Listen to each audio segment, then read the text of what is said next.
दोस्तों, आप में से बहुत सारे लोगों के मन में एक ख्याल तो जरूर आता होगा कि अगर मुझे ऑप्शंस ट्रेडिंग, इंट्राडे ट्रेडिंग या फिर किसी भी तरह की ट्रेडिंग करने के लिए टेक्निकल एनालिसिस में एक्सपर्ट बनना है तो मुझे क्या क्या सीखना होगा।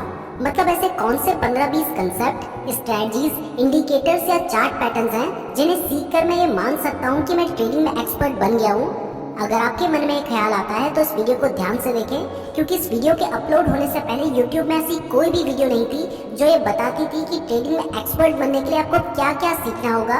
और अगर आप ये सोचते हैं कि जब आपको ट्रेडिंग से रिलेटेड सभी concept, indicators, strategy, chart patterns, candlestick patterns etcetera पता होगा तभी आप ट्रेडिंग में एक्सपर्ट बन सकते हैं, तो आप गलत सोच रहे हैं। कोई भी ट्रेडर ऐसा नहीं है जो ये कह सकता है कि वो ट्रेडिंग के सभी कंसेप्ट और स्ट्रेटजी को जानता है। मैं भी ट्रेडिंग के सारे कंसेप्ट में एक्सपर्ट नहीं हूँ और बनना जरूरी भी नहीं है। अक्षय कुमार की एक मूवी है चांदनी चौक टू चाइना, उसका एक डायलॉग है, मुझे उन 10,000 मूव से खतरा नहीं है जो तुमने एक बार प्रैक्टिस की है। मुझे उस एक मूव से खतरा है जो तुमने 10,000 बार प्रैक्टिस की है। यानी अगर आप बहुत सारे कंसेप्ट को एक बार प्रैक्टिस कर लेते हैं तो इससे आप एक्सपर्ट नहीं बनेंगे, बल्कि अगर आप किसी एक कंसेप्ट को बहुत बार प्रैक्टिस करेंगे तब जरूर आप एक्सपर्ट बन सकते हैं। लेकिन ट्रेडिंग में सिर्फ एक कंसेप्ट से कुछ नहीं होगा, इसलिए 8-10 कंसेप्ट्स को आपको सीखना होगा और उन्हें बार बार प्रैक्टिस करना होगा, तभी आप एक्सपर्ट बन पाएंगे। और वो कौन कौन से कंसेप्ट हैं जो आपको अच्छे से आने चाहिए ये मैं आपको इस वीडियो में बताने वाला हूँ। ये वीडियो उन लोगों के लिए भी है जिन्हें ट्रेडिंग के बारे में कुछ भी नहीं पता है, इसलिए अगर आप ट्रेडिंग के बारे में थोड़ा बहुत जानते हैं तो हो सकता है कि आपको इस वीडियो की कुछ बातें थोड़ी कॉमन लगे, बट बहुत सारे नए लोग भी इस वीडियो को देखेंगे तो बेसिक बताना भी जरूरी है। चलिए दोस्तों, बिल्कुल बेसिक से स्टार्ट करते हैं कि अगर आपको ट्रेडिंग के बारे में कुछ भी नहीं पता है और आप एक्सपर्ट बनना चाहते हैं तो आपको क्या क्या सीखना होगा। तो दोस्तों, सबसे बेसिक कंसेप्ट जो आपको आना चाहिए वो है ट्रेड लेना। मतलब शेयर खरीदते कैसे हैं, बेचते कैसे हैं, इंट्राडे ट्रेडिंग कैसे करते हैं, ऑप्शंस ट्रेडिंग कैसे करते हैं, ये सब कुछ आपको आना चाहिए।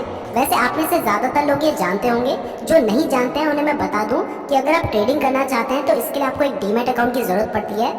अब जब आपको ट्रेड लेना आ जाएगा तब आपको स्टॉप लॉस लगाना भी सीखना होगा, क्योंकि अगर आपको स्टॉप लॉस लगाना नहीं आता है या अगर आप स्टॉप लॉस नहीं लगाएंगे तो आपको ज्यादातर लॉस ही होगा। इसलिए ट्रेड लेना सीखने के साथ ही आपको स्टॉप लॉस लगाना भी सीखना होगा।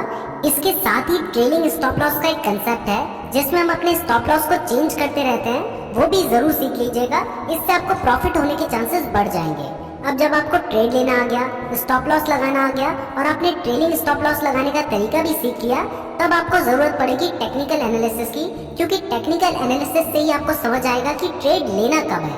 अब टेक्निकल एनालिसिस करने के लिए आपको चार्ट्स देखने होते हैं, तो चार्ट्स देखने के लिए आप बहुत सारी वेबसाइट है। जो मैं यूज करता हूँ वो है tradingview.com। आप चाहें तो कोई भी वेबसाइट यूज कर सकते हैं। इस वीडियो में कुछ भी स्पॉन्सर्ड नहीं है, जो मैं खुद यूज करता हूँ वही आपको बता रहा हूँ। अब ट्रेडिंग व्यू की वेबसाइट में जाने के बाद चार्ट्स को ओपन करने के लिए जिस भी स्टॉक या इंडेक्स का चार्ट आप देखना चाहते हैं उसका नाम आप सर्च कर सकते हैं और इस तरह से उसका चार्ट ओपन हो जाएगा। अब आपको चार्ट ओपन करना आ गया है तो अब शुरुआत होती है टेक्निकल एनालिसिस की। तो इसमें सबसे पहली चीज जो आपको सीखनी है वो है सपोर्ट एंड रेजिस्टेंस ड्रॉ करना। प्राइस सपोर्ट एंड रेजिस्टेंस को बहुत हद तक फॉलो करती है। अगर किसी शेयर की प्राइस अपने सपोर्ट के पास है तो बहुत ज्यादा चांसेस होते हैं कि वहां से शेयर की प्राइस नीचे नहीं गिरेगी और ऊपर ही जाएगी, तो आप सपोर्ट के पास बाय कर सकते हैं। और जब शेयर की प्राइस अपने रेजिस्टेंस के पास होती है तो वहां पर ज्यादा चांसेस होते हैं कि वहां से प्राइस ऊपर नहीं जाएगी, तो आप वहां पर सेल कर सकते हैं। बट ट्रेडिंग में ऐसा कोई भी तरीका नहीं है जो हमेशा काम करता है, इसलिए इसके साथ आपको स्टॉप लॉस और अदर स्ट्रेटजी का भी यूज करना होगा। सपोर्ट एंड रेजिस्टेंस के ऊपर हमने एक सेपरेट वीडियो बना रखी है, तो आप उस वीडियो को देख सकते हैं, उसका लिंक डिस्क्रिप्शन पे दिया गया है। अब जब आपको सपोर्ट एंड रेजिस्टेंस का कंसेप्ट समझ आ जाएगा तब आपको ट्रेंड लाइन ड्रॉ करना सीखना होगा। ट्रेंड लाइन भी जब मार्केट अप ट्रेंड या डाउन ट्रेंड में होता है उसमें सपोर्ट एंड रेजिस्टेंस की तरह ही काम करती है। आपने एक कोट भी जरूर सुना होगा, trend is your friend until it bends, जिसका मतलब होता है कि जब तक ट्रेंड चेंज नहीं होता है तब तक आपको पेशेंस रखना चाहिए, और अगर ट्रेंड चेंज हो जाता है तो आपको स्ट्रेट से एग्जिट कर लेना चाहिए। अब दोस्तों, इसके बाद थर्ड कंसेप्ट जो आपको सीखना है वो है प्राइस वॉल्यूम ट्रेंड। प्राइस का मतलब तो आपको पता ही है, तो सीधा वॉल्यूम का मतलब जानते हैं। तो दोस्तों, शेयर मार्केट में वॉल्यूम का मतलब होता है कि एक पर्टिकुलर डे में कितने शेयर्स बाय या सेल हुए हैं या फिर उस शेयर में कितनी ट्रेडिंग हुई है। तो अगर किसी स्टॉक के 1 लाख शेयर्स एक दिन में ट्रेड हुए हैं या बाय या सेल हुए हैं तो उसका वॉल्यूम हुआ 1 लाख।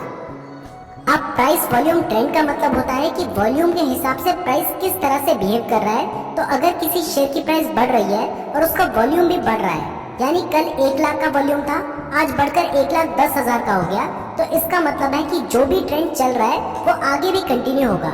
यानी अगर शेयर की प्राइस बढ़ रही है और वॉल्यूम भी बढ़ रहा है तो आगे भी प्राइस बढ़ेगी, और अगर शेयर की प्राइस गिर रही है और वॉल्यूम बढ़ रहा है तो आगे भी प्राइस गिरती ही रहेगी। और अगर वॉल्यूम घट रहा है तो इसका मतलब होता है कि ट्रेंड रिवर्स हो सकता है। यानी अगर प्राइस बढ़ रही है तो अब गिरना स्टार्ट हो सकती है, और अगर गिर रही है तो बढ़ना स्टार्ट हो सकती है। तो ये कंसेप्ट भी आपको सीखना होगा। अब जब आप ये 3 बेसिक कंसेप्ट सीख जाएंगे तो इसके बाद आपको कुछ इंडिकेटर सीखने होंगे। वैसे तो टेक्निकल एनालिसिस करने के लिए 90 से भी ज्यादा इंडिकेटर्स हैं, बट सभी इंपॉर्टेंट नहीं है और सब सीखना जरूरी भी नहीं है। तो कुछ इंपॉर्टेंट इंडिकेटर्स जो आपको सीखने चाहिए वो मैं आपको बता देता हूँ। इसमें सबसे पहला है मूविंग एवरेज। आपने सिंपल मूविंग एवरेज और एक्सपोनेंशियल मूविंग एवरेज का नाम जरूर सुना होगा। इसके नाम से ही पता चलता है कि मूविंग एवरेज ये बताता है कि शेयर की प्राइस किस एवरेज से मूव कर रही है। इसके ऊपर मैंने एक सेपरेट वीडियो बना रखी है, आप उस वीडियो को देखकर इस कंसेप्ट को समझ सकते हैं। उसका लिंक मैंने आपको डिस्क्रिप्शन पे दिया है। अब जब आपको मूविंग एवरेज के बारे में आ जाएगा तो सेकंड इंडिकेटर जो आपको सीखना है वो है RSI। ये भी एक बहुत इंपॉर्टेंट इंडिकेटर है। ये जनरली 14 डेज के स्टैंडर्ड पर कैलकुलेट किया जाता है और ये ओवरबॉट एंड ओवरसोल्ड जोन के बारे में बताता है।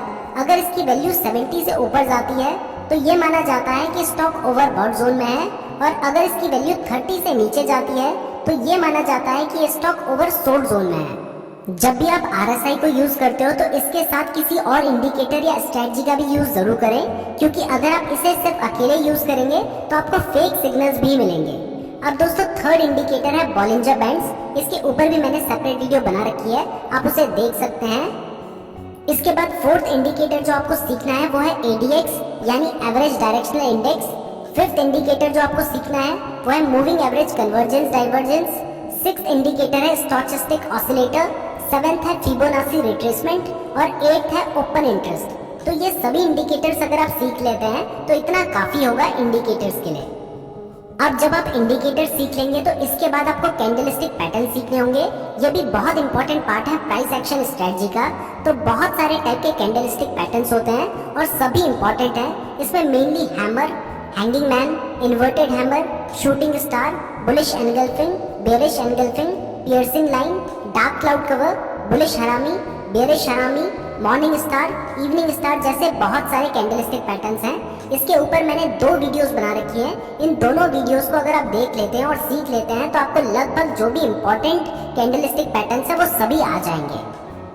उन दोनों ही वीडियोस का लिंक डिस्क्रिप्शन पे दिया गया है। अब दोस्तों इसके बाद जो कंसेप्ट आपको सीखना है वो है चार्ट पैटर्न्स। इसके बाद चार्ट पैटर्न सबसे ज्यादा इंपॉर्टेंट होते हैं। इसके ऊपर मैंने एक सेपरेट वीडियो बनाई है जिसमें मैंने आपको डबल बॉटम जिसे हम W पैटर्न भी कहते हैं और डबल टॉप जिसे M पैटर्न भी कहा जाता है उसके बारे में सिखाया है। इसके साथ ही आप head and shoulder, rounding bottom, ascending triangle, descending triangle, rounding top, cup and handle, inverted cup and handle, triple top, triple bottom जैसे चार्ट पैटर्न भी सीख सकते हैं। दोस्तों इसके अलावा भी ट्रेडिंग में बहुत कुछ है सीखने को, जैसे कि gap up and gap down trading strategy, Elliott wave theory. Options trading की बात करें तो उसमें बटरफ्लाई ट्रेडिंग स्ट्रेटजी, स्ट्रैडल जैसी बहुत सारी स्ट्रेटजी हैं। इनके ऊपर भी हमने वीडियो बनाई है, उसका लिंक भी मैं आपको डिस्क्रिप्शन में दे दूंगा। तो ये सब कुछ आप सीख सकते हैं। इसके अलावा भी आप जितना सीखेंगे उतना आपको लगेगा कि बहुत कुछ है सीखने को ट्रेडिंग में, लेकिन आपको सब कुछ सीखना जरूरी नहीं है।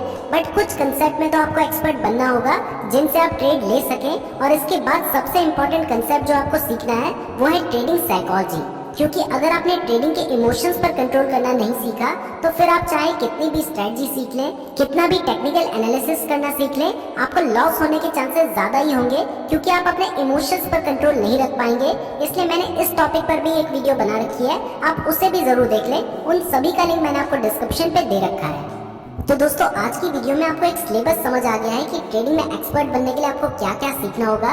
इसमें से बहुत सारे कंसेप्ट के ऊपर हमने वीडियोस बना रखी हैं, उन सभी का लिंक डिस्क्रिप्शन पे दिया गया है। और बाकी जो कंसेप्ट बच गए हैं उनके ऊपर भी हम फ्यूचर में वीडियो बनाएंगे, तो आप हमारे चैनल को जरूर सब्सक्राइब कर लीजिएगा। वीडियो पसंद आई है तो लाइक जरूर कीजिएगा।